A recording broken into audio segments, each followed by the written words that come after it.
Então vamos lá, vamos começar fazendo alguns panoramas das escrituras e principalmente da história, tá? Do decorrer das igrejas e da história da igreja. Primeiro a gente vai falar da igreja primitiva. Qual que é a igreja primitiva? A igreja do século I e do século II, tá? É realmente a igreja que começou com os apóstolos, que a gente tem ali todas as cartas ali do Novo Mandamento, né? De Paulo, de Pedro, de João. Então a gente tem várias cartas ali endereçadas às igrejas desse primeiro século e igrejas que elas vão se tornando fortes depois até o século II, como é o caso da igreja de Roma. Tá? Então a igreja primitiva, a gente entende que a igreja primitiva ela foi fundada por Jesus Cristo, ela é edificada sobre o ensino dos apóstolos e dos profetas.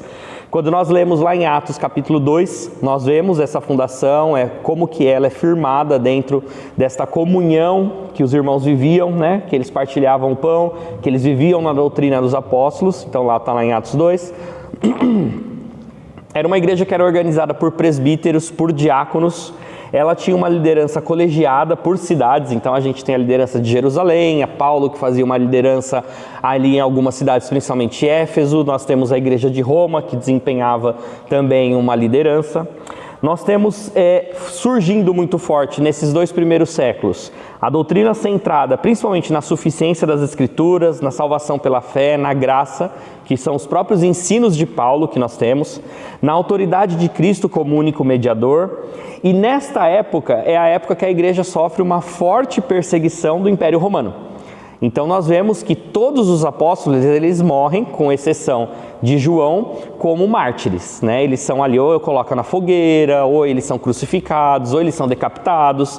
De alguma forma eles morrem. João, ele não morre dessa forma, mas ele também é preso, ele fica lá na ilha de Patmos seus últimos dias, tá? Então há uma perseguição contra os cristãos muito forte na igreja primitiva nos dois primeiros séculos. Aí a gente chega no século III e século IV. Esses dois séculos a gente tem uma mudança muito grande, porque existe um imperador que é Constantino, e esse imperador ele se transforma cristão. E aí ele edita lá em 313 depois de Cristo o Édito de Milão, que ele vai legalizar o cristianismo como uma religião oficial do império. Ou seja, se o rei agora ele é desta religião, todos nós somos da mesma religião. Então há um grande aumento, principalmente dos nobres dentro do cristianismo nessa época, o que não é uma coisa muito saudável, porque muitas pessoas elas vão para o cristianismo não porque elas acreditam no cristianismo, mas porque agora o rei é cristão, então nós também queremos ser cristão. Aquela coisa que eles vão surfando na onda, tá? Constantino, ele também foi meio... Estratégia. Foi também meio politicamente, né? Foi, exatamente. Ele viu que estava crescendo o movimento e ele quis pegar carona. Exatamente, Walter, foi isso mesmo. Ele não foi algo que ele teve realmente uma transformação, nós não podemos falar que ele realmente se encontrou ali, foi chamado por Deus, mas na verdade ele viu esse povo crescendo muito, então foi uma coisa de estratégia trazer para perto dele essa multidão de cristãos que estavam surgindo dentro do império, né? Vamos dizer assim que ele imaginou assim, já que nós não conseguimos vencê-los, junte-se. Exatamente. Quando você não vence, junte-se a eles. Foi exatamente isso. O problema é que com essa história, muita coisa ruim foi para dentro da igreja. Porque como a gente vê muitas pessoas entrando para a igreja que não foram exatamente porque receberam ali uma transformação, mas foram no surfando a onda, a gente tem muitas coisas acontecendo, muitas pessoas vivendo uma vida que não fazia de acordo com o cristianismo, tá? A gente tem um dos primeiros concílios, não foi o primeiro concílio, a gente vai falar de concílio hoje, mas a gente teve um concílio muito importante que aconteceu nessa época, que foi o concílio de Nicéia, que ele foi o primeiro concílio ecumênico da igreja, ou seja, juntaram várias igrejas ali e eles queriam combater uma heresia principal que estava surgindo na época ali no século II e III, que era século III e IV, que era o arianismo. A gente já vai falar o que é o arianismo, tá? Então, a união entre o Estado e a Igreja acontece nesse momento. Até então, Igreja e Estado era totalmente separada no século I e II. Agora, no século III e IV, a gente já começa a fazer uma unificação. E aí, o que acontece? Os bispos, os líderes da Igreja, eles começam a ganhar poder político.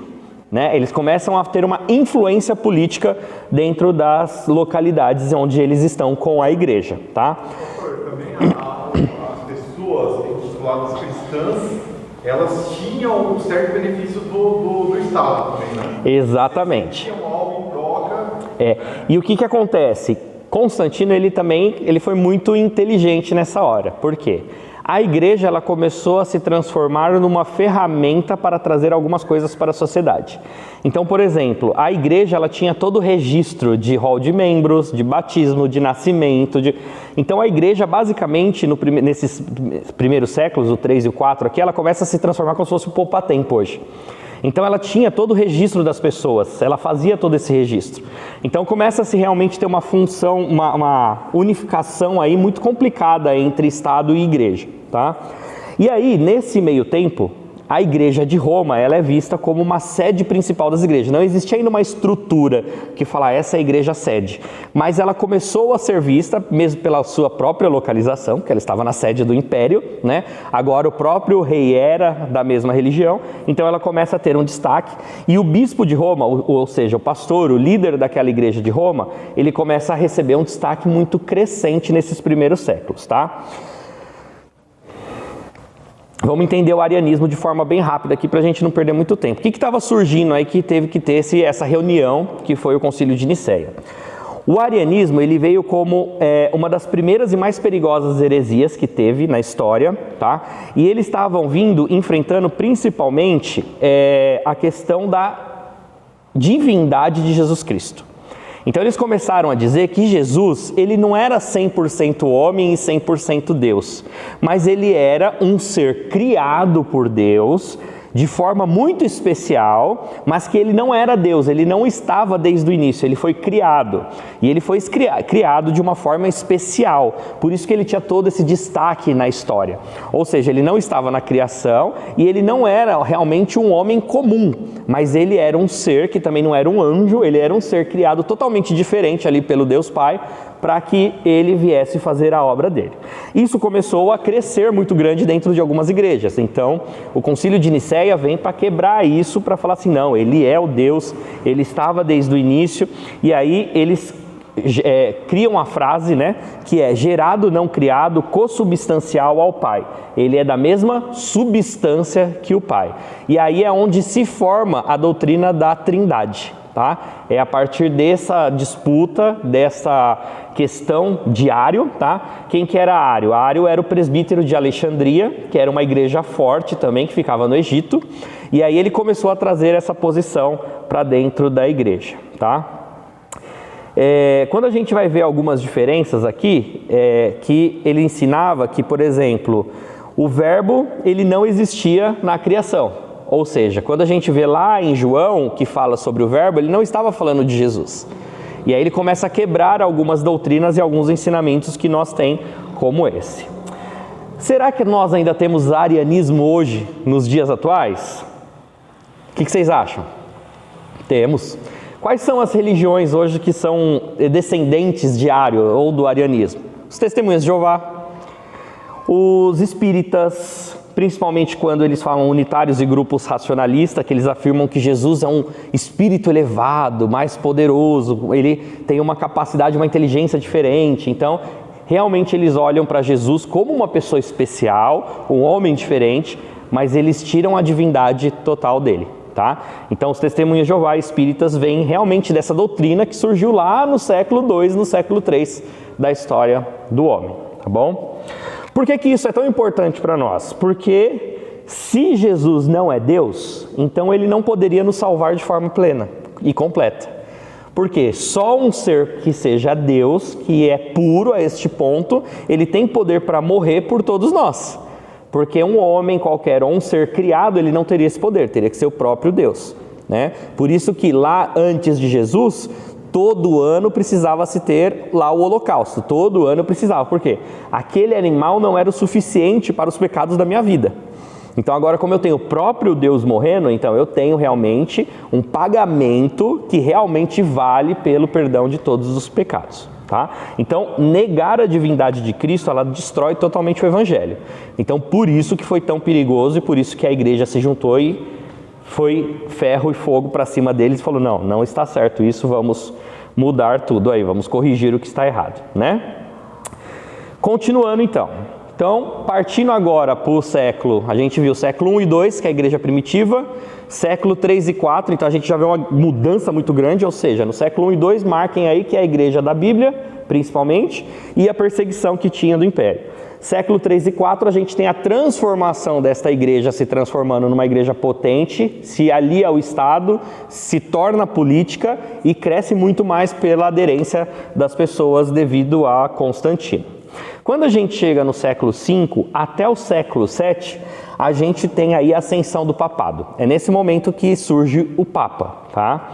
Então, em 476 d.C., o Império Romano, ele cai, tá? E o bispo de Roma, ele assume um papel de liderança civil e espiritual.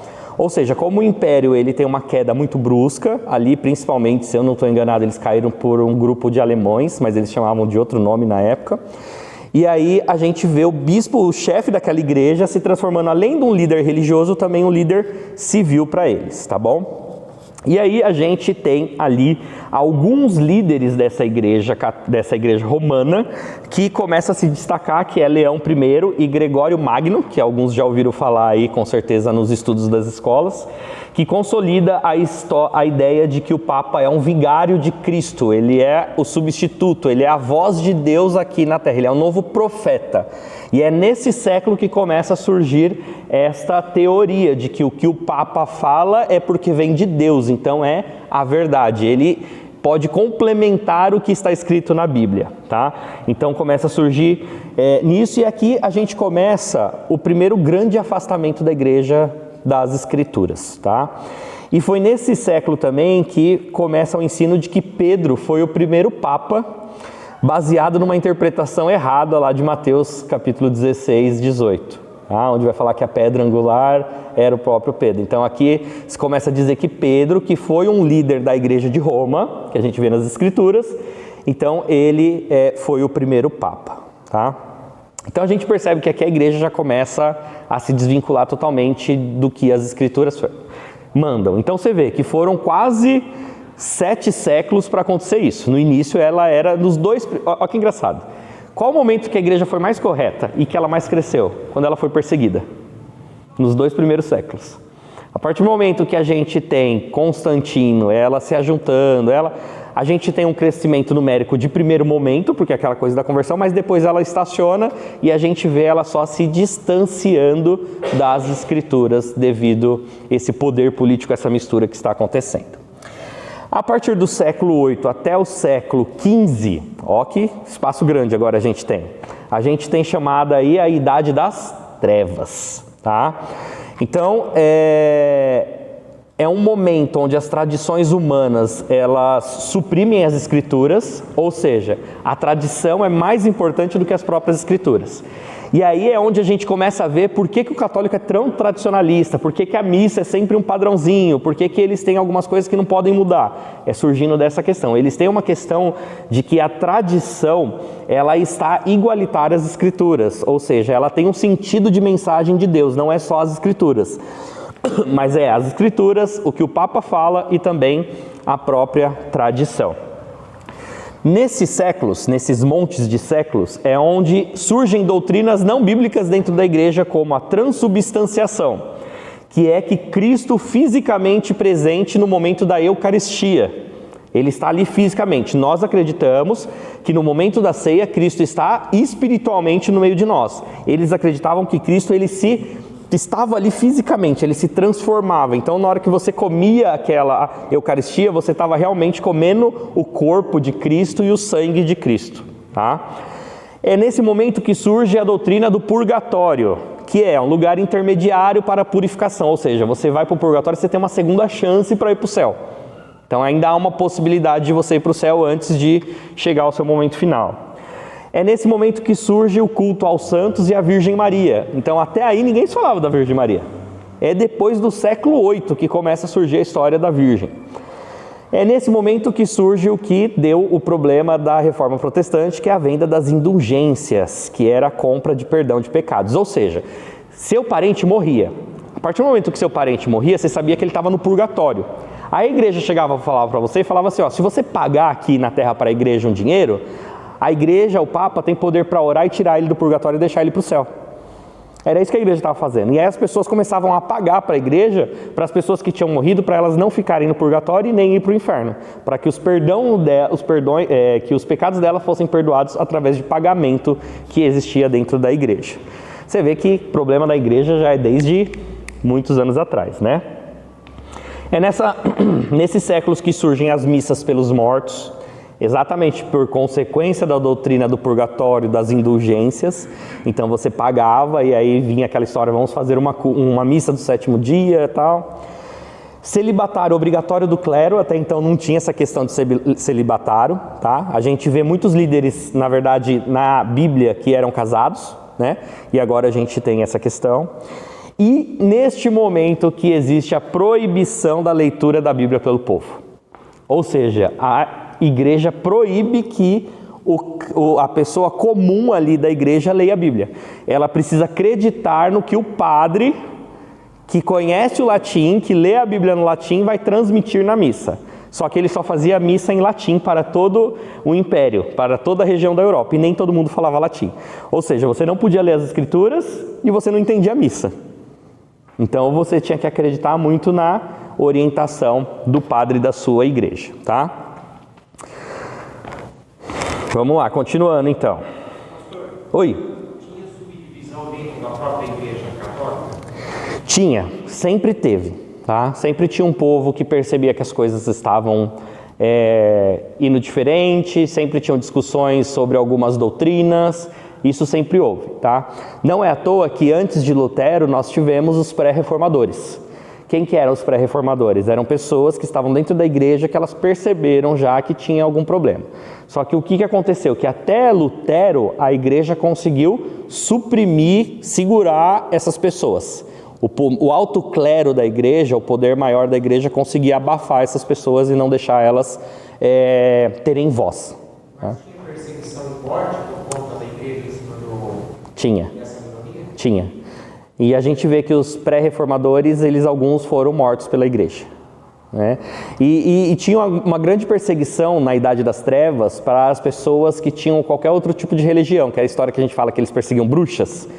Na verdade, a perseguição da igreja para bruxas era qualquer pessoa que fazia qualquer outra coisa que não fosse de acordo com a tradição deles. Não estou falando que não tinha bruxas que mexiam com um misticismo talvez até demoníaco, poderia existir. Mas eles chegaram no extremo da Idade das Trevas, onde uma pessoa que fazia um chá diferente, com umas ervas, e falava, ó, você está doente, toma esse chá que é bom, você era considerado uma bruxa. E aí eles colocavam você na fogueira e matavam. Tá? Então houve realmente esse nome de Idade das Trevas, ele vem exatamente por essa perseguição muito forte que teve da igreja com o povo e com quem ia contra a igreja. Então eles arrumavam desculpa para tudo para matar as pessoas, tá? E matavam mesmo. Mas aí isso matava com a aval do Estado também, né? Total. Porque eles ganharam uma força tão grande que eles estavam acima do Estado quase. O que o Papa ou o líder daquela comunidade falava era lei e às vezes nem o prefeito, ou dependendo da forma que era o governo ali, ele tinha poder para ir contra. Isso era parte da construção de Roma também, né? Também. Também essa arrecadação insana de dinheiro para... Perfeito. Por isso que o Vaticano é rico até hoje. Mesmo perdendo fiéis, diz que a grande receita que o Vaticano tem hoje é de terrenos que ele tem pelo mundo. Porque ele tem muito terreno. Porque aí quando a gente vai chegar no decorrer da história, muitas pessoas começavam a dar muitas terras para a igreja. Nessa história de pagar para a igreja, davam terras para a igreja. Então o Vaticano ele tem muitos terrenos pelo mundo. Tá? Aí a gente chega então aqui no século, algumas pessoas que começaram a ter ver esse desvio dentro da igreja e bater de frente com a igreja, tá? Que são os pré-reformadores. A gente tem Pedro Valdo, lá no século XII, trazendo algumas questões de que a igreja católica romana, ela estava saindo das escrituras, não estavam seguindo as escrituras. A gente tem um mais famoso para nós aqui, que é o John Wycliffe, tá? No século XIV, eu coloquei tudo aqui como romano, agora estou pensando. É o XIV, tá? John Hus, também conhecemos como pré-reformador do século XV, que eles protestaram contra esses abusos. Esses homens, eles tentaram restaurar o evangelho puro e foram perseguidos, excomungados e mortos pela igreja. Tá? Aqui eu trouxe 3 exemplos de pessoas que realmente foram mortas. Tá? Esses pré-reformadores, eles já pregavam que a gente precisava voltar para as escrituras, que a gente tinha graça, que a gente tinha fé, mas sem o apoio institucional que era necessário. Tá? Vamos pensar então agora, a gente chega em 1517, que é a Reforma Protestante, com Lutero. Por que então Lutero deu certo e por que Pedro Valdo, John Wycliffe e John Hus não deram certo? Vocês sabem? Martinho Lutero, ele era o padre de uma igreja católica dentro de uma universidade da Alemanha, uma universidade que era mantida por muitos nobres. E quando ele se bateu de frente com a igreja, ele recebeu a proteção desses nobres. Ou seja, esses nobres protegeram ele e apoiaram ele em tudo. Por isso que ele teve o sucesso que os pré-reformadores não tiveram. Tá? Lutero era um monge agostiniano, ele protestava contra a venda de indulgências e a corrupção doutrinária. Em 1517 ele pregou lá as 95 teses na porta de Wittenberg, tá? Da igreja lá, colocando as teses do que ele não concordava. Tá? Pra gente parece ser incomum o que ele fez, mas como a gente está vendo no decorrer da história, a igreja não tinha um papel todo social, como a gente falou. Era comum que todos os avisos para a comunidade fossem colocados na porta da igreja. Ou seja, qualquer coisa que fosse colocada na porta da igreja, as pessoas paravam para ler, porque poderia ser um aviso dos lordes, do rei, do império, de qualquer coisa.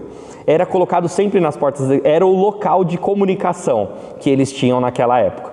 Então, quando ele prega as 95 teses ali, o povo foi ler na hora. Foi muito estratégico. Né? Era quadro de avisos, exatamente, né? Que ficava diretamente para a rua. Mas tinha perda de força a igreja nessa época aí, porque assim, para Lutero ter um movimento desse, ter um apoio dos nobres da época, teve um enfraquecimento entre Estado e igreja também, né? Para a igreja poder perder um pouco desse poder, porque assim, uma pessoa defender uma pessoa que bem que ele era uma pessoa inculta, tudo, ia bater de frente com o sistema. Perfeito. Então, assim, sim. Do século outro, a gente está falando de 100 anos, né? Exatamente. E aí vamos pensar numa coisa muito legal. Isso vai ficar mais claro quando a gente pensar lá no nascimento da igreja anglicana e Henrique VIII. O que aconteceu lá, aconteceu aqui. Esses lords, vamos pensar agora, vamos tirar os olhos cristãos e bonitos da reforma e vamos olhar o que estava por trás. Esses lords, como a gente falou, a igreja de Roma, ela estava com um poder exagerado para cima de todo mundo. Eles estavam na Alemanha e tinham que reportar e pedir autorização para tudo que eles faziam para Roma, para a Itália. Chegou um certo momento da história que os países, eles não queriam mais estar preso a outro país, a outro lugar que estava tão distante. Então, o que acontece? Esses lords que tinham grande poder ali na região de Wittenberg, eles queriam se desvincular da igreja, porque tudo que eles tinham que fazer, eles tinham que pedir autorização para Roma. E não era para Roma império, era para Roma igreja. Então, o que eles falam? Na hora que Lutero vem trazendo essas coisas, o que eles vão ganhar protegendo Lutero? Vamos romper e vamos formar a nossa igreja. Lutero não tinha esse pensamento. Lutero, ele queria que a igreja fosse reformada, porque ele tinha o entendimento que a igreja de Cristo é uma só. Ele não tinha o entendimento que precisava ter várias denominações. Então, a intenção dele com as 95 teses eram: vamos voltar à igreja. O que significa católica? Católica e universal é a mesma coisa, é a igreja única de Cristo. Então, a igreja única de Cristo precisa voltar para as escrituras. Os lords que o apoiaram, eles viram outra oportunidade. A gente apoiando ele, a gente se desvincula de Roma e ganha a nossa liberdade. A gente pode tomar as decisões que a gente quer para cá. Entendeu? Então, assim, não foi tão inocente, teve um propósito por trás político também para que eles apoiassem Lutero e protegessem Lutero, porque a igreja tentou também perseguir Lutero e eles não permitiram com seus exércitos e tudo. E aí é onde há um rompimento realmente da Alemanha com a própria Roma. Tá? Então, existe essa questão deles querer se livrar realmente de Roma, que é o que acontece com a Inglaterra lá com Henrique VIII. Quando o rei Henrique VIII, ele rompe com a Igreja Católica, qual é o motivo? Porque ele já quer se divorciar pela terceira vez, sei lá quantas vezes, porque ele teve 8 esposas, e aí o Papa começa a falar não para ele fala, então calma aí, então eu vou desvincular, eu vou formar aqui a igreja da Inglaterra, que é a anglicana, e agora eu sou o chefe máximo dessa igreja, que até hoje é a rainha ou o rei, né? Hoje é o príncipe Charles, que não é mais príncipe, né? O rei Charles, ele é o soberano da igreja anglicana. Aí ele, como chefe soberano da igreja, ele falou, agora eu tenho autorização para me divorciar. Então, mas ele não era um velho da Alemanha? Ele era. Ele era. Mas ele era vinculado à igreja de Roma. A de Roma. Então, a gente aprende que foi uma abertura de olhos por parte de Deus, mas também não foi uma disputa de poder. Foi, com certeza. Tanto político quanto eclesiástico. Com certeza, foi. Só que assim, Lutero, ao mesmo tempo que ele estava focado muito Lutero, ele tinha uma inocência do tipo assim, eu estou preocupado com as escrituras. Eu quero falar o que é certo.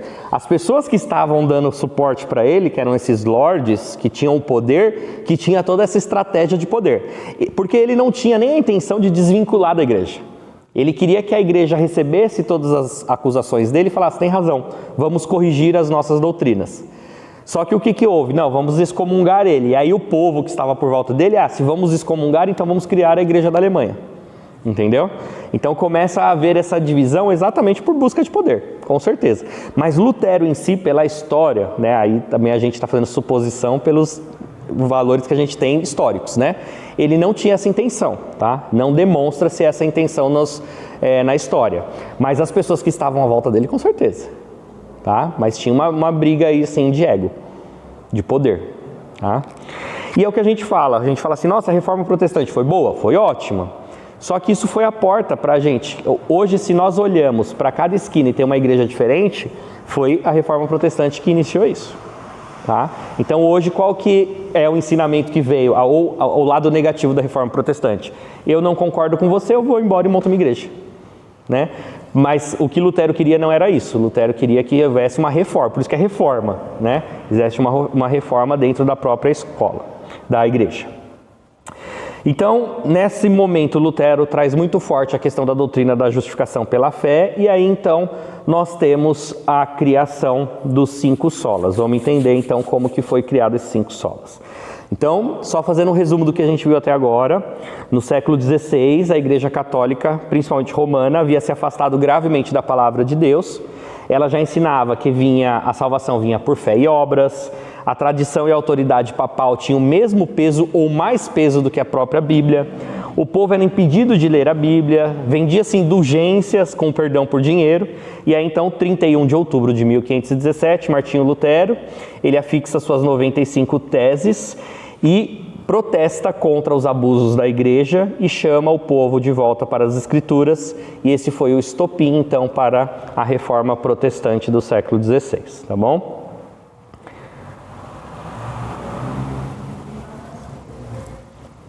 Eu trouxe aqui também os concílios, eu vou deixar mais para o final, se der a gente vê. Tá? E aí, diante dessas questões, do que a Igreja Católica estava se afastando, os reformadores com Lutero, eles fixam quais são os pilares da fé verdadeira. E quais são os pilares da fé verdadeira? São 5. Somente a Escritura é a autoridade final. Somos justificados somente pela fé, a salvação é somente pela graça, somente Cristo é o nosso mediador e a glória pertence somente a Deus. Quando eles olham para esses 5 pilares principais, nós temos sola Scriptura, sola fide, sola gratia, sola Christus, sola Deo gloria. Ou seja, somente a Escritura, somente fé, somente graça, somente Cristo e somente glória a Deus. Tá? Então esses são os pilares da fé reformada. Esses fundamentos eles sustentam toda a teologia reformada e protegem a igreja contra heresias até o dia de hoje. O pastor, hoje em dia todas as evangélicas têm esses 5 pontos, com base ou não? Não, todas não. São só as tradicionais, isso. E aí agora a gente vai fazer esse panorama. O que aconteceu a partir da Reforma Protestante? Porque a Reforma Protestante, que era para ser uma reforma, foi um racha. A gente tem pessoas indo contra a igreja, e aí agora esses rachas vão criando vertentes. Então vai havendo rachas depois de rachas, e é o que a gente vai ver agora. Como que a católica vê esse encontro? A católica vê como desespero, porque ela percebe que a coisa está ficando feia para ela, que ela está perdendo. Independente se vai para Lutero, para Calvino, para Armínio, ela está perdendo, né? Ela não quer, ela quer que volte para ela. Então, só que qual que foi a estratégia da Igreja Católica que, na minha opinião, foi totalmente errada? Foi bater em todo mundo e falar assim, eles estão errados. Só que esse povo, o que eles fez? Eles começavam a ouvir, trazer a Bíblia, traduzir a Bíblia e falar aqui, está aqui a Bíblia, o que você acha? Você acha que a gente está certo ou a igreja? E as pessoas começaram a ler a Bíblia e entender que realmente o que a igreja ensinava estava errado. Tá? E aí a gente precisa entender que a Igreja Católica, ela errou a partir do século III. Antes disso, ela é a igreja que a gente vê lá nas Escrituras. Quando a gente abre o livro de Romanos, aquela carta de Paulo foi direcionada para a igreja que está hoje ali na Roma, na Itália ali, tá? É a mesma igreja. O problema é que ela se distanciou depois, durante os séculos, das Escrituras como ela deveria seguir, né? Então, realmente, Pedro, ele foi líder da igreja ali do Vaticano. Só que não que ele foi o Papa, né? Como o poder que dá de Papa para ele, tá bom? Vamos entender então esse panorama. Pode falar. Foi a tradução da Bíblia e a publicação, né? Porque até então não existia. Exatamente. A gente costuma falar, Douglas, que é muito interessante, que Jesus veio no melhor tempo possível. Tá? O momento de Jesus na Terra foi o momento perfeito. E por que a gente fala que foi o momento perfeito? Porque a gente tinha o povo greco-romano que trouxe uma língua única para o império. Então a língua grega, ela era conhecida por todos. Ela veio no momento onde o Império Romano, que era um império, trouxe uma segurança para as viagens. Era muito perigoso viajar naquela época. E as estradas com o Império Romano para todas as cidades ficaram seguras, porque eles traziam segurança. E a gente tinha todo o poder judeu da religião. Então a gente tem três povos: o poder religioso dos judeus, o poder político e de segurança de Roma e a língua, que era a escrita do grego. Esse momento é a primazia. O que foi? Era o momento perfeito para Jesus vir, porque o evangelho ele se propagou de forma perfeita, era o momento perfeito, estava tudo correndo para que nesse momento os apóstolos, os profetas, pudessem sair pregando o evangelho. Por isso que Paulo viaja tanto e consegue fazer as coisas. Quando a gente volta para cá, Lutero está numa época, e é na mesma época que surge a gráfica, a questão da replicação de documento de forma mais fácil, a imprensa, como nós conhecemos. Então, Lutero, ele só percebeu que estava errado quando ele começou a traduzir a Bíblia para o alemão. Ele começou a sair do latim, ele foi para os escritos originais, para o grego e para o hebraico, e quando ele foi traduzir a carta de Romanos, ou seja, a carta que foi enviada de Paulo para Roma, para aquela igreja, ele começou a perceber que a igreja está fora do caminho dele. E aí, era muito fácil para ele agora publicar esta tradução. Então ele começou a distribuir, e aí como ele tinha, de novo, uma universidade por trás dele, e um monte de lorde, ele conseguia fazer impressão de Bíblia. Ele começou a fazer impressão e espalhar a Bíblia pela Alemanha. Então, qual que foi o pensamento de todo reformador? Vamos traduzir. Se eu quero trazer a palavra para a Alemanha, o que eu preciso? A primeira coisa que eu preciso fazer? Traduzir a Bíblia. Se eu quero levar para a Suíça, o que eu preciso fazer? Traduzir a Bíblia. Então a tradução da Bíblia ela se transforma realmente no ponto essencial e primordial para qualquer reformador. Tá? E isso é muito legal porque nós temos movimentos hoje de tradução da Bíblia para muitos povos indígenas. Está acontecendo já a tradução da Bíblia para Libras. Isso tudo é importante, por quê? Porque a primeira coisa que nós precisamos fazer é realmente traduzir a Bíblia, para que as pessoas tenham acesso às Escrituras e que não acreditem em tudo que eu falo, mas que elas possam ler e entender por si mesmas as Escrituras, tá? Então vamos lá. Então a base teológica da Reforma Protestante de Lutero é sola Escritura, sola fide, sola gratia, sola Cristo, sola Deo Gloria, que são 5 solas, tá bom? Somente as Escrituras, somente somos salvos pela fé, temos a graça, somente Cristo salva e a glória somente a Deus. Porém, começamos a ter aí algumas linhas de divergência após a Reforma Protestante. Nós temos então o luteranismo, né, que é a igreja luterana, que surge ali na Alemanha, principalmente, e também na Escandinávia, tá? É uma igreja muito forte que surge naquele momento. É, reformada, sim. Reformada, sim. Não, mas não, eu falo a primeira. Qual foi a primeira depois que teve esse racha? Depois dele, de Lutero, aí vem o calvinismo. A gente tem o calvinismo acontecendo na França, porque Calvino ele é muito par da época de Lutero. O calvinismo era um tipo de pensamento, correto? É, mas ele vem dos ensinos de Lutero. Ele tem conhecimento, ele aprende primeiro os ensinos de Lutero e aí ele modifica algumas coisas de Lutero só. Tá, não, mas como igreja, como instituição, foi a luterana mesmo? Como igreja formada, não sei, a gente precisaria dar uma pesquisada quando instituição formada. Porque começou a, na verdade, surgir linhas de pensamentos nessa época. O próprio Calvino, não existia igreja calvinista na época, né? E a igreja presbiteriana que vem lá na Escócia do calvinismo, ela demora ainda muitos anos para ser instituição, né? Ela tem uma linha de pensamento. Então, meio que aquelas pessoas, o que acontecia? A gente estava aqui, a gente era uma igreja católica, mas a gente começava a viver de forma diferente da igreja católica. É como se a gente, a partir de amanhã, rompesse com o Supremo Concílio, começasse a ter uma teologia totalmente própria nossa, parava de reportar as coisas, parava de participar da reunião de presbitério, a gente vivia assim, entendeu? Então era isso que acontecia. Mas institucionalmente falando, a gente precisaria dar uma pesquisada como que surgiu as primeiras igrejas, tá? Mas as linhas de pensamento, primeiro foi a luterana, depois foi a calvinista. Tá nesse tempo, mas eles são um pouco mais para frente ainda. Os puritanos, eles já vieram reformar a reforma. Eles já vieram quanto a algumas coisas que eles estavam indo contra o que estava acontecendo no meio das pessoas que tinham pensamento reformado. Então, se você pegar assim, a racha de Lutero ainda não é a reforma protestante, né? É considerado a reforma na pregação das teses da Bíblia, na porta lá de Wittenberg. Eles consideram a reforma ali, que foi 30 de outubro de 517.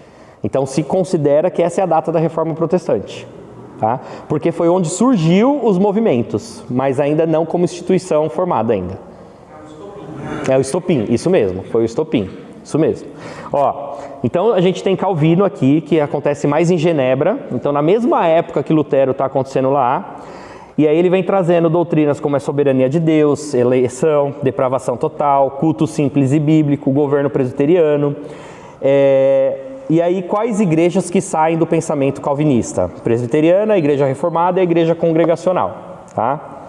Aí a gente tem o anglicanismo, que é a igreja da anglicana lá com Henrique VIII. Um pouco mais para frente, a gente tem essa questão aí, onde ele cria a igreja da Inglaterra com uma mistura de elementos católicos e protestantes. Ele mistura o pensamento de Calvino com o pensamento da igreja católica. E aí é uma igreja episcopal, ou seja, quem que é o soberano da igreja é sempre o rei. Ah, então vai mudando, era a princesa Isabel, agora é o rei Charles. A gente tem nesse mesmo momento surgindo o pensamento anabatista, um pouco mais para frente, isso daí vai acontecendo às vezes simultaneamente, às vezes um pouco mais para frente, que vinha trazendo uma doutrina muito forte com o batismo somente de crentes, ou seja, onde começa a romper a questão do batismo de crianças. Ela é os anabatistas que vem trazer o pensamento da separação da igreja com o Estado. Só agora, no século XVI, que eles começam a falar, precisamos separar, tá? E aí a gente tem algumas igrejas aqui que surgiram deles, que é os menonitas, os amishes, irmãos em Cristo, e aí vai surgindo algumas outras, tá bom? Aí a gente tem, no século XVII, olha lá, a reforma foi no século XVI, um século depois, a gente tem um teólogo holandês surgindo, que é Jacob, ou Jacó, Armínio, tá? Ele discordou dos pontos de teologia, lembrando que dentro da Holanda foi um grande berço do presbiterianismo, um lugar que o calvinismo cresceu muito grande. Então ele que estava lá, que ele tinha conhecimento, que ele vivia nesse meio, ele começou a discordar dos pontos da teologia calvinista. E aí os seus seguidores, não foi nem Armínio, os seus seguidores publicaram os 5 artigos da Remonstrância em 1610, ou seja, eles queriam bater totalmente nos 5 pontos da doutrina reformada, tá bom? Então o que eles falaram, tá? Que aí é da onde começa a surgir os arminianos. eles vão falar que a eleição não é incondicional, mas ela é condicional, porque ela é baseada numa fé prevista. Ou seja, Deus olhou a história dessa pessoa, viu que ele creu, e aí ele salvou na eternidade. Ele vai falar que a expiação de Deus ela é ilimitada, ou seja, Cristo morreu por todos, aí depende de você querer aceitar a morte dele ou não. Ele vai falar que a depravação não é total, mas ela é parcial, porque o homem ele tem capacidade de cooperar com a graça, tá? Ou seja, ele tem capacidade de falar não para a sua natureza. E a graça ela pode ser resistível, ela não é irresistível, ou seja, Deus vai te chamar, mas você vai tomar a decisão se você quer ouvir ou não. E eles trouxeram também a possibilidade da perda de salvação. Então, os arminianos eles vão surgir um século depois da Reforma Protestante, do estopim da Reforma Protestante. E aí, surge em 1618, é feita uma reunião entre os reformadores que é chamado de o Sínodo de Dort. Qual que foi o propósito desse sínodo? Foram defensores calvinistas que eles criaram, então, 5 pontos do calvinismo para bater diretamente nos pontos dos arminianos. Tá? Então é só agora no século XVI, XVII, né, que começa a surgir essas coisas. Então eles criam a tulipe. Quem já ouviu aqui falar da tulipe? Tá? A tulipe, que é uma flor, é uma forma que os calvinistas, e aí é muito voltado para Calvino mesmo, para reformadores, é colocado. O T da palavra tulipe é total depravação, somos totalmente depravados. O U é que nós temos uma união incondicional. Aqui eu estou traduzindo, tá? Porque o tulipe, na verdade, eles fizeram com as palavras em inglês. L é de limitação da expiação. O I é da irresistibilidade da graça. E o P é da perseverança dos santos. E aí a gente tem a tulipe. Então a tulipe, ela surge no Sínodo de Dort para bater realmente naquelas teses de Jacob Armínio que vem trazendo sobre alguns pontos que ele discordava da teologia reformada. Pastor, e como fica a Igreja Católica nisso daí? Porque assim, aí já começou um debate entre os próprios... Exatamente. Como que a Igreja Católica reage? Porque assim, ela tem que reagir por conta das 95 teses. Ela está ficando enfraquecida. Só que a história continua correndo e se passam 100 anos ali. Como que a Igreja se ergue? Então, Porque ela se ergueu na história. Assim, o que acontece? Alguns países, e aí a gente está falando de uma época muito forte de monarquia, então dependia muito do rei. Como eu falei para vocês, a Alemanha tinha um total interesse em se desvincular de Roma. O rei Henrique VIII ele teve um total interesse em desvincular de Roma, a Inglaterra, se separar. Só que tinha igrejas, tinham países que não tinham esse interesse, como a própria França. A França não quis se separar. Por isso que Calvino foi para Genebra, porque ele foi muito perseguido na França. Calvino é francês. Só que dentro da França, a França continuou como católica. E a gente tem muitos países hoje, que são ainda europeus, que são muito católicos. Então isso dependia muito do rei. Então qual foi a estratégia da Igreja Católica? Que eu falei que eu acho que foi um erro. A estratégia dele até este momento, para ela queria bater em todo mundo falando que esse povo estava errado. Então ela excomungava o povo. Calvino está falando as coisas lá na Genebra, ele está excomungado, ele está excluído da igreja. Mas Calvino não estava mais nem aí para isso. Só que eles foram nessa tese, eles queriam um braço de força para falar, a gente ainda é forte. Só que assim, financeiramente, eles ainda eram muito fortes. Então eles conseguiram viver todo esse tempo pelo poder aquisitivo que a Igreja Católica tinha e porque alguns países ainda continuaram com eles. Então a gente está falando de países que estão se separando. A Alemanha, Genebra e a Inglaterra. O resto da Europa ainda é católica. Então, mas não teve reação doutrinária? Porque assim, a Reforma Protestante foi uma quebra de doutrina da Igreja Católica. Ou seja, eles achavam a doutrina da Igreja Católica. A Católica não deu troco em relação a isso daí? Inventar mais alguma coisa? Não. Teve a Contra-Reforma, mas na Contra-Reforma o que eles falaram? Tudo isso é heresia e a gente está correto. Eles tentaram justificar os apócrifos. Exatamente. Eles usavam os apócrifos para justificar aquilo lá. Então o que eles falavam? Eles falavam, não, essas doutrinas são heresias. E aí eles criavam estudos baseados na Bíblia deles, que tinham livros a mais, para dizer que esses estudos que estavam, essas linhas de pensamentos eram heresias, e que o correto era ficar na tradição, porque a tradição era a palavra de Deus, o Papa tinha a palavra de Deus. Então o que eles começam? Eles começam a atacar, inclusive falando que os reformadores eram os anticristos que estavam surgindo. Lembra que ele vinha para enganar? Então, eles vão vir para enganar. Então, eles começavam a atacar. A intenção deles era sempre atacar. Mas eles foram perdendo força sim. O poder da igreja na Idade Média, na Idade das Trevas, ela nunca mais conseguiu ter, né? Até hoje, como que a gente consegue entender como a Igreja Católica ainda tem todo esse poder? Por quê? Porque a gente ainda tem países muito católicos, tanto na Europa quanto no Brasil, que é um dos países mais católicos que tem, né, do mundo. Mas ela teve aí algumas tentativas mesmo, mas a tentativa dela era sempre essa: bater nesse povo falando que eles estavam fazendo heresia, que eles estavam corretos. Aí em nenhum momento eles pensaram em mudar a estratégia ou mudar suas doutrinas. Por isso que até hoje nós temos as mesmas doutrinas com eles. Eles têm a questão da oração dos santos, do purgatório, só a indulgência que realmente acabou, né? A indulgência realmente não tem mais. Tá? Não. Por que acontece? Isso é uma coisa que a gente tem muito medo que aconteça na igreja. Por quê? O que aconteceu com a Igreja Católica já aconteceu com a Igreja Reformada na Europa, está acontecendo na Igreja dos Estados Unidos e a gente tem medo que chegue no Brasil, que é o povo se transformar em domingueiro. O que acontece? O povo católico, por que a Igreja Católica se enfraqueceu principalmente agora? Porque as pessoas católicas não conhecem a doutrina católica. O que a gente mais vê é que católico defendendo coisa que, se a gente for na origem, a Igreja Católica não defende. Até hoje a Igreja Católica não defende sexo antes do casamento, não aceita a homossexualidade, tem um monte de coisa que, se você vê pessoas aí fora que são totalmente a favor, você fala: você é de qual religião? Ah, eu sou católico. Então as pessoas, elas vão na igreja só no domingo, elas não se preocupam em buscar as coisas, e isso enfraquece, porque as pessoas não defendem, elas não têm preocupação em defender. Ir na igreja, na missa, né? É uma tradição. Eu vou porque meus pais sempre iam. Isso aconteceu na Igreja Reformada também na Europa, alguns anos atrás.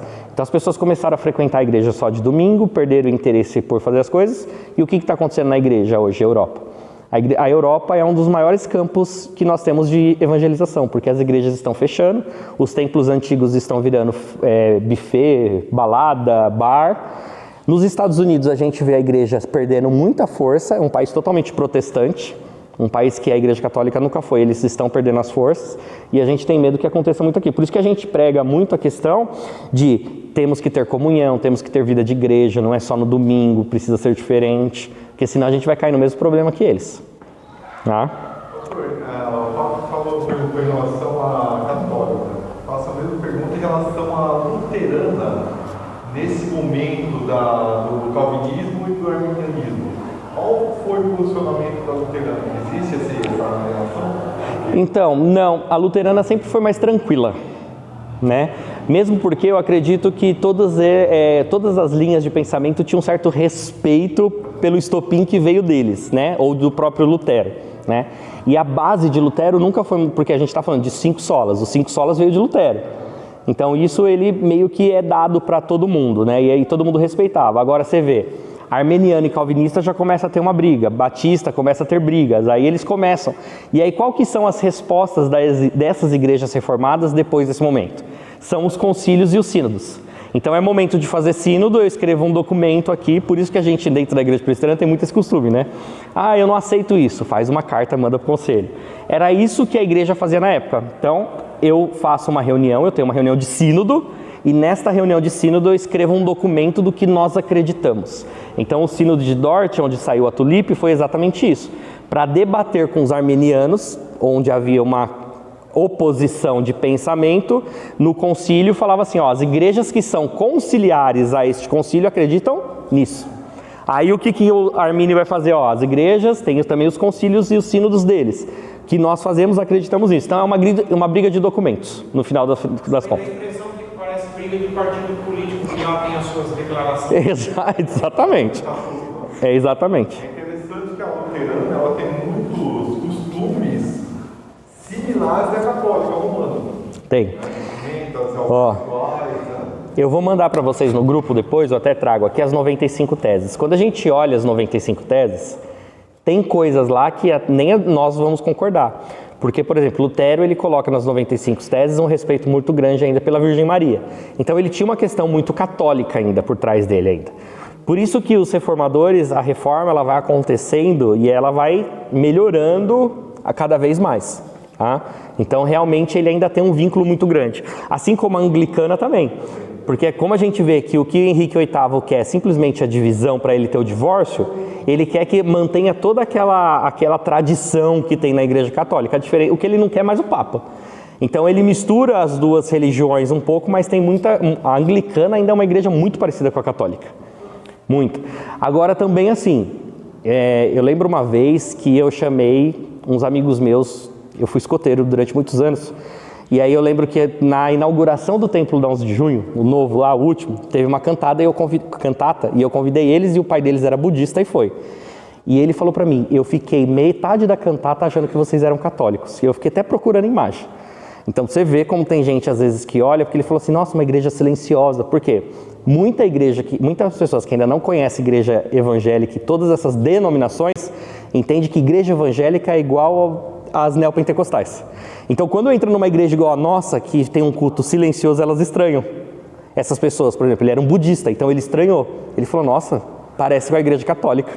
Na cabeça dele, porque ele fez uma similaridade baseada nos fatos que ele tinha. Tá?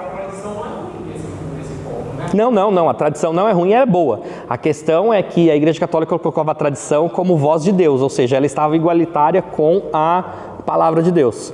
Ou seja, se é uma tradição, por exemplo, deixa eu pensar aqui numa coisa nossa aqui, ter o culto das 7... Oi?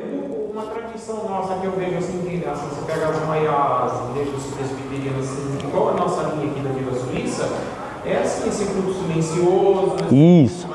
Isso é uma tradição que vem de muito tempo e que tem um reflexo lá da Igreja Católica também. Sim, exatamente. A tradição não é ruim. Perfeito. Ela não é ruim. O que a gente tem que tomar cuidado é para não colocar ela de igualitária com as escrituras. É como se fosse um pecado. Aí que é o problema, entendeu? Mas a pandemia também mexeu com isso, né? Exatamente. A gente teve grandes problemas para se adaptar à pandemia, até para fazer reuniões, presbitério. Voltou, exato. Mas que não é ruim. Mas a gente precisa entender que aquilo lá não é pecado. O problema é quando a gente sai da tradição e vira o pecado, né? É isso que a gente tem que tomar cuidado, tá? Só para a gente fechar, então a gente tem aí a expansão do protestantismo, tá? A gente tem o surgimento da metodista. E a metodista ela surgiu na Inglaterra, rompendo com a igreja anglicana. A gente tem aí o pietismo, que agora vem, né? A questão do povo lá mais piedoso. Aqui já é a partir do século 17. Eu não peguei o século. Vou pegar aqui, eu trago semana que vem para vocês certinho. Tá? Foi antes do século 20. Eu sei porque o pentecostalismo ele surge no século 20. Tá?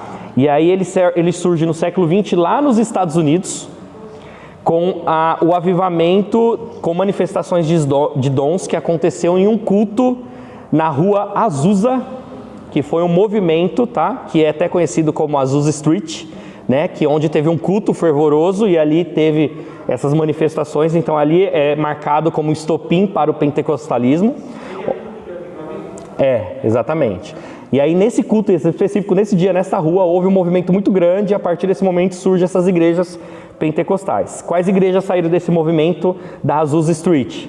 Assembleia de Deus, Quadrangular, Igreja de Cristo Pentecostal são igrejas que surgiram desse movimento. A partir de 1970 surge o neopentecostalismo, tá? E aí a gente já vê aqui uma teologia, qual que era a característica? Uma teologia da prosperidade, ou seja, batalha espiritual, culto emocional, ênfase na fé positiva, no poder da palavra, fortes campanhas financeiras, libertações, atos proféticos. Igrejas desse movimento, Universal, Mundial, Renascer, Igreja da Graça, entre outros, tá? Os grandes movimentos de avivamentos que teve nesse período histórico, eles eram mais ligados à linha reformada ou linha pentecostal? Acho que tinha, acho que era meio a meio, viu? A gente pode fazer tentar fazer uma tabela, vou ver se eu consigo achar alguma coisa, pergunto pro pessoal se tem, uma tabela desses movimentos, mas eu acho que meio que foi equilibrado, tá? Aqui então a gente tem a chegada da presbiteriana em 1859, né? Com o Graham Simonton. A gente tem o pentecostalismo chegando em 1910, com a fundação da Assembleia de Deus pelos missionários, não sei falar isso não, Gunnar Wigren e Daniel Berg. A gente tem o neopentecostalismo chegando na década de 70, como a gente falou, pelos próprios brasileiros, né? E aí, para a gente fechar aqui, por que o arminianismo ele prevaleceu no Brasil? Porque hoje uma das linhas mais fortes que nós temos no Brasil é o arminianismo, tá? Primeiro, ela é mais fácil de se aceitar.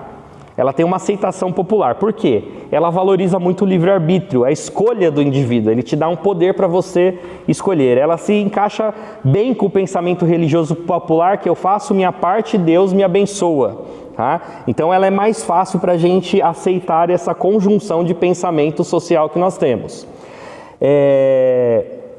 Quando o metodismo chegou aqui, o metodismo ele fez lá aquela briga lá com a Inglaterra, na igreja anglicana, só que ela tem uma linha de pensamento muito armeniana. Ela chega para o Brasil também, trazendo o pentecostalismo, tá?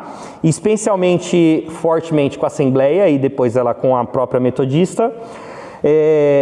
Ela rejeita a ideia da predestinação, então muitos associam a predestinação à falta de liberdade ou uma injustiça, e a soberania de Deus em eleger é mal compreendida, e ela tem uma influência cultural e emocional. Por quê? O brasileiro ele é mais afetivo e relacional. A gente não fala que o brasileiro é mais feliz, gosta de abraçar. Então, o armeniano dá margem a respostas mais emocionais. Quando a gente pega o calvinismo, ele tem respostas mais lógicas, mais racionais. Então, para o brasileiro tem dificuldade de lidar com a questão do calvinismo por causa disso. Porque o calvinismo ele exige uma reflexão teológica e leitura de Bíblia muito forte para que você possa aceitar algumas coisas, tá? Então, por causa disso que a igreja, as linhas de pensamentos das igrejas hoje, elas têm uma linha mais armeniana porque ela conversa mais com a sociedade brasileira, a forma de pensar, tá? Tem mais um monte de coisa aqui, gente, um monte de igreja, eu vou mandar para vocês o material, tá? A gente tem o catolicismo romano, que vem aí com tradições e magistério acima da Bíblia. A gente tem a congregação cristã, CCB aí, que está passando por grandes problemas ultimamente, né? Que tem revelações subjetivas e ausência de estudo bíblico. A gente tem o ateísmo e o gnosticismo surgindo muito forte no nosso Brasil, porque a verdade é subjetiva, a Bíblia é só um livro antigo.